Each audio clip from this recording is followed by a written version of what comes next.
I had never even seen a shooting star before. 25 years of rotations, passes through comets' paths, and travel. And to my memory, I had never witnessed burning debris scratch across the night sky. Radiohead were hunched over their instruments. Congo slowly beat on a grand piano, singing eyes closed into his microphone like he was trying to kiss around a big nose. White pearls of green and light swam over their faces. A lazy disco light spilled artificial constellations inside the aluminum cope of the makeshift stage.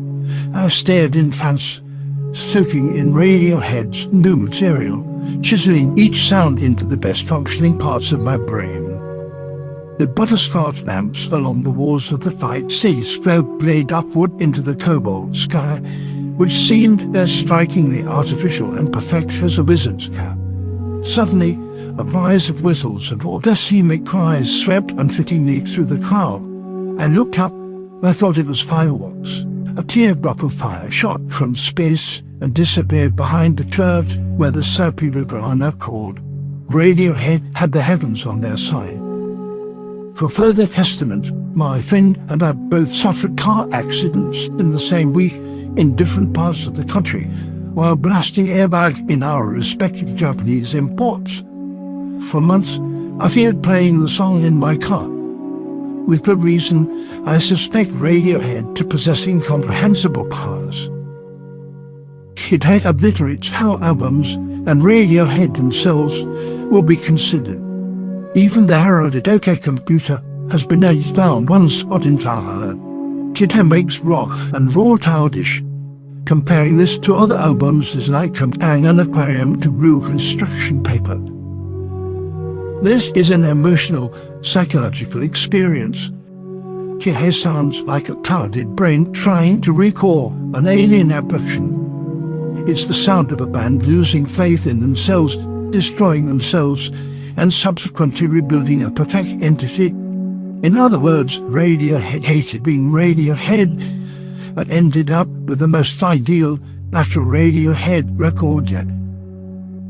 The primal, broodingly far attack on optimistic stumps like mating tyrannosaurs. For all the noise to this point, it's uncertain entirely who or what has created the music that is part of the unique thrill of experiencing Kid A.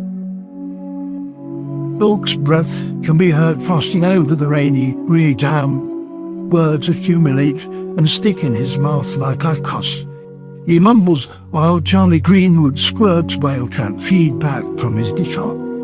He bows out by saying, "I will see you in the next life, if you're not already there with him." The experience and emotion side to listening to Kid A are like witnessing the stillborn birth of a child while simultaneously having the opportunity to see her play in the afterlife or IMAX.